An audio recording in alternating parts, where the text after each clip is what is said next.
Bonjour. Vous avez vraiment envie d'abandonner une habitude, vous avez de l'énergie et de la volonté et êtes prêt à vous investir. C'est tant mieux, car il vous en faudra pour quitter une habitude qui vous accompagne depuis des semaines, des mois ou même des années. Dans la vidéo précédente, on a regardé les 3 phases de l'habitude et traité des stratégies qui permettent de s'en libérer. Dans cette vidéo, je vous présente un programme en 12 étapes basé sur ces stratégies et vous trouverez également un formulaire pour vous accompagner dans cette démarche. Je vous ai mis dans la description le minutage des séquences.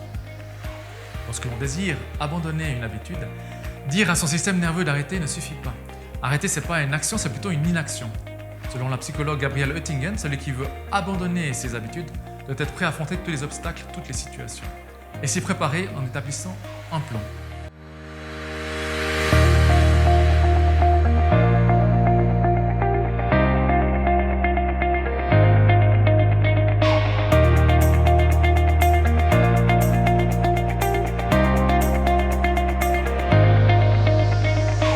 Le processus qui s'occupe des habitudes est un processus qui est bien plus léger pour le cerveau que le processus du changement.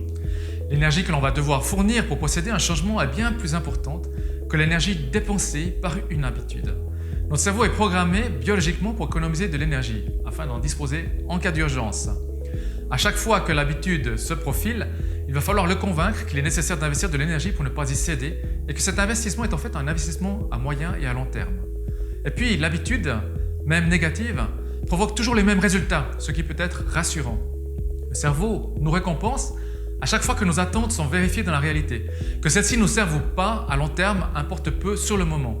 Sauf, et on le verra plus tard, si nous développons la capacité de ramener de manière consciente les effets à long terme dans la balance du présent. Un changement réussi, c'est avant tout un plan de bataille bien construit qui permet de travailler sur plusieurs fronts afin de ne pas laisser de place au hasard. La vraie force, la vraie magie de ce plan, c'est l'impact cumulé de chaque action qui est proposée. Chaque étape représente en fait une barrière entre vous et votre habitude. Plus il y en a, plus il sera facile de se distancer des habitudes toxiques.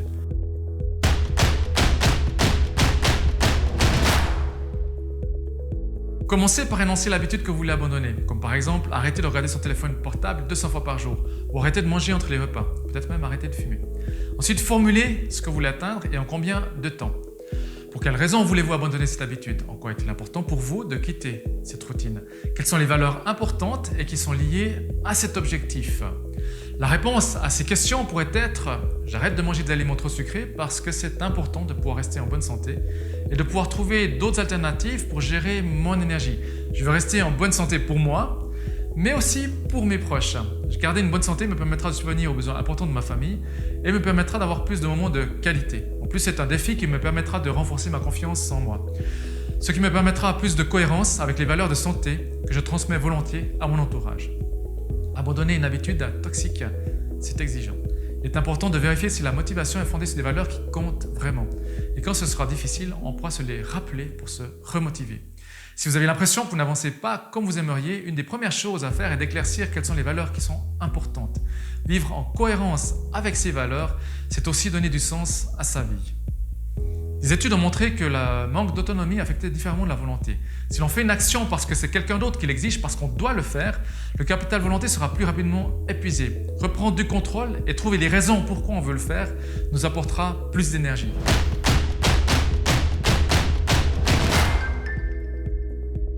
En ayant une vue claire de la personne que vous serez sans cette habitude, vous apprendrez ainsi à aimer cette nouvelle version de vous-même. Une fois que vous avez éclairci les valeurs pour lesquelles vous voulez avancer, vous allez vous projeter dans le futur, c'est-à-dire définir à quoi vous allez ressembler une fois que vous aurez abandonné cette habitude. Quel est ce nouveau vous vers lequel vous tendez? Décrivez le plus de détails possible, soyez concret. Quels changements physiques, quels changements peuvent être perçus par ceux qui vous côtoient? Quels changements émotionnels? Que pouvez-vous, que pourriez-vous faire d'autres? Comment se traduisent concrètement les bénéfices de l'abandon de cette habitude?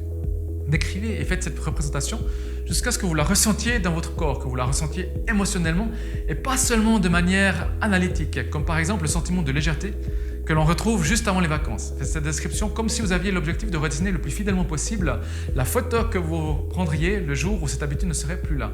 Intégrez-y toutes les dimensions, l'odorat, l'ouïe, le toucher, le mouvement. Je me vois dans 2 mois, j'ai arrêté de fumer, je suis fier de l'avoir fait, je me sens en confiance, ma posture est plus droite. Le regard un peu plus élevé, ma peau et mes dents retrouvent de leur éclat, je ressens plus d'énergie. Je fais du sport avec plus d'entrain, je sens à nouveau les bonnes odeurs de la nature. Je suis un exemple pour mes proches et la satisfaction d'avoir réussi à atteindre un objectif important. Et ça me donne plus de confiance pour de prochains challenges. J'ai plus d'énergie et de temps pour être plus créatif. La connexion à cette nouvelle version de vous-même vous permettra de traverser plus facilement le changement. L'habitude que vous voulez abandonner est probablement tellement ancrée qu'elle fait partie de votre identité.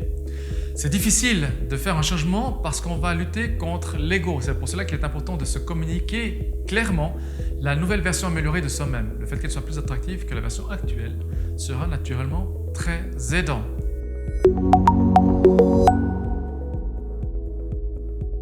Posez-vous les questions suivantes. À quoi reconnaîtriez-vous que vous avez réussi à avoir les bénéfices de cette habitude? Quelles images, quels symboles vous viennent-ils à l'esprit quand vous faites comme si vous aviez déjà atteint cet objectif? Pour qui et pourquoi le faites-vous? Pour vous? Pour qui d'autre vous engagez-vous? Plus vous aurez des images et des symboles forts de la personne que vous serez une fois votre objectif atteint, plus le rappel de cette représentation sera aidante dans les moments difficiles. Pour s'imaginer qui l'on sera, prenez un moment ressourçant et rêvez, faites comme si. Ancrez une image, une devise ou un symbole que vous garderez en tout moment à proximité et qui sera là pour vous donner l'énergie d'accomplir les tâches nécessaires. Vous pensez à un super-héros, à quelque chose de fantaisiste et qui vous fait sourire et qui vous donne de l'énergie? Tant mieux, vous y êtes.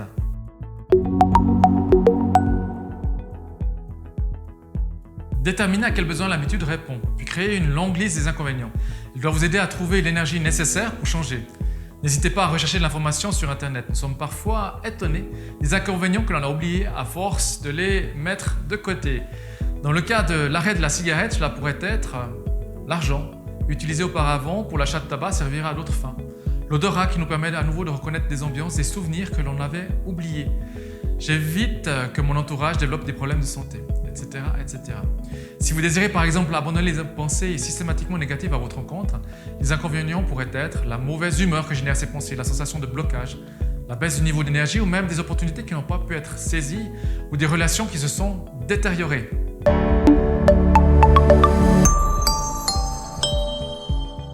Pour changer les règles du jeu, vous pouvez décider d'être curieux et de vivre votre habitude en pleine conscience, c'est-à-dire en décrivant seconde par seconde et en temps réel ce qui se passe au niveau de tous vos sens et du ressenti dans votre corps.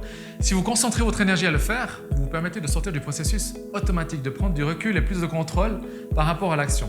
En général, cela vous fournira également l'opportunité d'intégrer consciemment dans le déroulement d'autres actions qui vous permettront de sortir de l'habitude. Selon le psychiatre Judson Burroughs, cette simple méthode serait 2 fois plus efficace, par exemple, pour arrêter de fumer.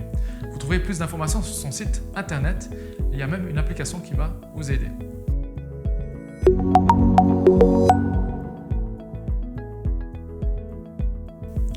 Faites une liste de tous les bénéfices que vous apporte votre habitude et préparez point par point les stratégies qui vous permettront d'atteindre les mêmes objectifs, mais par d'autres chemins. Si durant la journée vous vous rendez au distributeur ou au magasin pour acheter votre barre chocolatée, ou votre pâtisserie favorite, réfléchissez quels sont les bénéfices de cette habitude.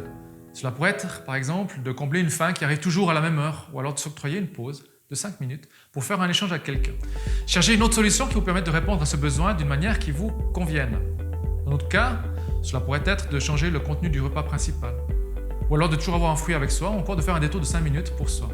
Si le fait de faire une pause cigarette vous permet d'échanger de manière détendue avec vos collègues sur des points importants, ou de réseauter, trouvez d'autres plateformes ou d'autres moments dans la journée qui vous permettront d'ancrer les relations ou d'accéder à de l'information. Pour déprogrammer une routine, il peut être très aidant de trouver de nouvelles routines à intégrer. Elles vous permettront au moment critique de mettre le focus sur autre chose. La cigarette après le repas sera remplacée par une promenade, un verre d'eau ou un fruit, ou alors un exercice de respiration en pleine conscience, en particulier si l'habitude vient en réponse à une montée de stress.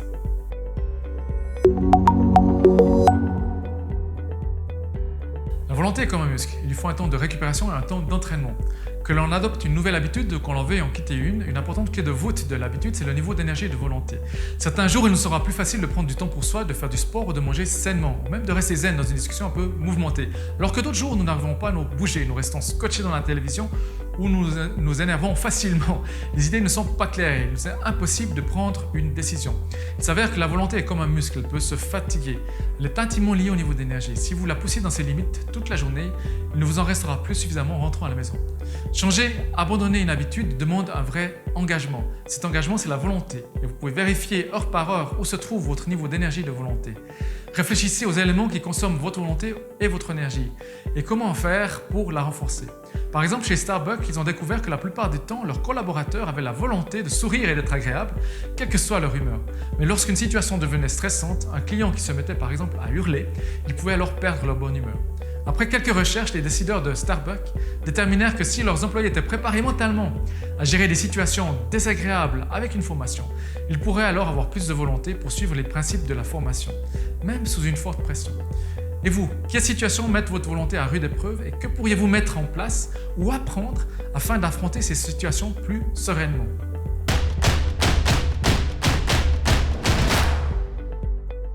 Il n'est pas toujours possible de changer un environnement, une situation qui favorise l'habitude, mais il est possible de déterminer et de préparer la réaction que l'on aimerait adopter lorsque des situations que l'on redoute se présentent.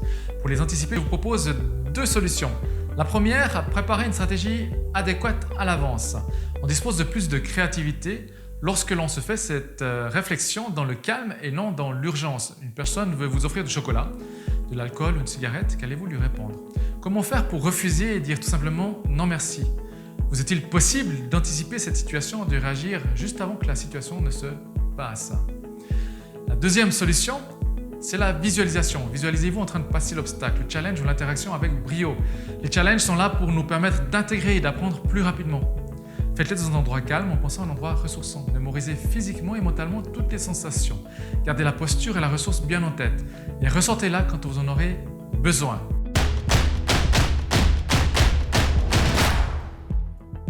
L'habitude se met facilement en place dans des contextes spécifiques. Nous répétons nos habitudes dans des situations et des contextes qui sont eux-mêmes des habitudes.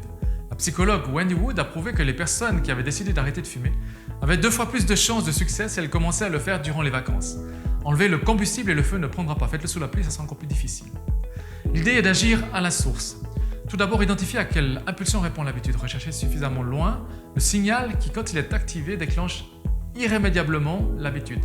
Dans quel contexte, à quel moment de la journée intervient le signal, l'impulsion, à l'origine du comportement ? Quels en sont les tout premiers signes ? Identifiez les environnements, les situations, les horaires où cette habitude intervient. Peut-être est-elle aussi liée à une autre habitude. Une fois que les situations sont trouvées, répondez pour chacune d'entre elles aux questions suivantes.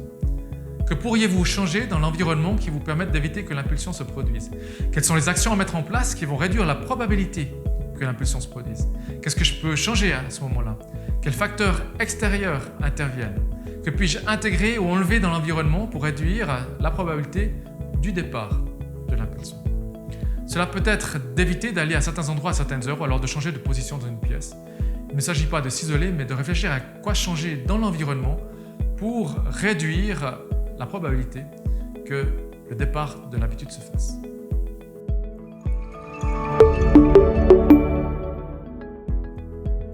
Il vous est aussi possible, quand l'impulsion arrive, d'utiliser la méthode de Mel Robbins. Elle est simple. Comptez 5, 4, 3, 2, 1 et ensuite dites Go. Faites une action qui va vous éloigner de votre habitude. Le fait de compter arrêtera la mise en marche du programme automatique car il est impossible d'avoir 2 pensées en même temps. Lorsqu'à la fin, vous prononcerez Go, mettez-vous immédiatement en action.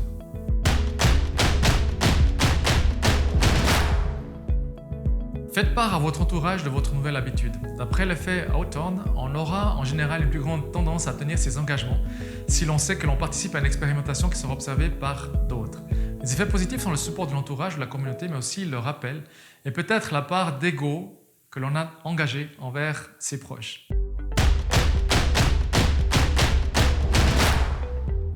Vous pouvez aussi faire partie de ces personnes qui décident d'arrêter une habitude et qui ne retomberont pas dans leur vieux travers. Vous pouvez aussi faire partie des personnes qui, après avoir tenu quelques jours ou quelques semaines, font une petite rechute. Et là, l'interprétation que vous allez en faire, l'état d'esprit que vous allez adopter, fera toute la différence. Vous avez en général 2 types de perceptions. Soit vous dites « Ok, j'ai quand même tenu 2 semaines, c'est un sacré progrès, il y a un reste d'habitude qui s'est rappelé à moi, mais je sais ou je ne sais pas ce qui fait qu'aujourd'hui j'ai cédé, mais finalement ça fait aussi partie du processus de progression et d'intégration. Je vais m'y remettre et la situation d'aujourd'hui m'aura permis d'apprendre de nouvelles choses. » Ou alors vous vous dites « Quel échec, tout ça pour ça ». Le même événement sera interprété de 2 manières différentes, d'une manière constructive ou d'une manière destructrice. Bien évidemment que la deuxième manière ne sera pas aidante et la probabilité que cette pensée fasse stopper le processus est importante. Il s'agit d'un choix. Quelle pensée voulez-vous adopter ? Une rechute, ce n'est pas tabou. Ça peut faire aussi partie d'un processus réussi. Ce qui est important, c'est de l'état d'esprit.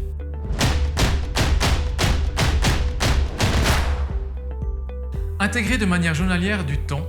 Vous faites le bilan de la période écoulée. Faites-le soit de manière écrite ou électronique, avec une petite préférence pour le petit cahier que l'on a toujours avec soi. Un cahier va permettre d'ancrer tout ce qui est important pour soi. Le fait de poser sur le papier les choses permettra de les rendre un peu plus réelles. Cela nous obligera également à clarifier notre pensée. Identifiez les moments clés, regardez ce qui fonctionne et ce qui fonctionne moins bien. Affinez vos stratégies pour vous faciliter la vie et surtout vous félicitez aussi des réussites. Évitez le jugement, vous êtes en train d'apprendre. Soyez bienveillant envers vous-même comme vous le feriez pour quelqu'un d'autre. Rappelez-vous aussi que l'habitude est ancrée depuis longtemps et qu'il vous faudra une stratégie et un suivi robuste afin de pouvoir l'éliminer. Vous trouverez dans la description un lien qui vous amènera directement sur un formulaire que vous pouvez utiliser pour accompagner la démarche. Voilà quelques stratégies pour vous aider à abandonner les habitudes qui ne sont pas aidantes. Pour aller plus loin et pour des habitudes qui sont très ancrées, vous pouvez vous faire accompagner par un coach, par exemple un coach PNL, qui lui travaillera à l'aide de représentation et sur les signaux de départ. Si les habitudes sont des TOC ou que vous sentez le besoin d'une démarche plus thérapeutique, vous pouvez par exemple vous faire soutenir par des spécialistes qui pratiquent les TCC, les thérapies comportementales et cognitives. En espérant que cette vidéo vous a été aidante, je vous dis à bientôt.